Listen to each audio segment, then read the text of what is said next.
Qiziq savol. Bir odam Rasululloh akram alayhisolatu vasallamning huzurlariga keldi. Yig'lab keldi. Ey Allohning rasuli, o'zim ham halok bo'ldim, boshqani ham halok qildim dedi. Hay, nima bo'ldi senga? Ramazonning kunida xotinimning ustiga yiqildim.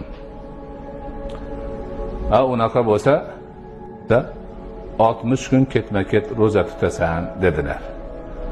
Shu rozani deb shunga duchor bo'ldim axir dedi. Bir kunini chidamasdan shu bo'lib qoldi, 60 kunni qanaqa tutaman? Bo'lmasa dedilar, bir qul ozod qilasan. Arabchada raqaba deydi. Bir bo'yinni ozod qilasan. Dedilar, haligi odam o'zini bo'yniga bir urib, mashindan boshqa bo'yin yo'q dedi. Keyin bo'lmasa dedilar, 60 ta miskinni to'yg'izasan dedilar. O'zimni yeganim narsa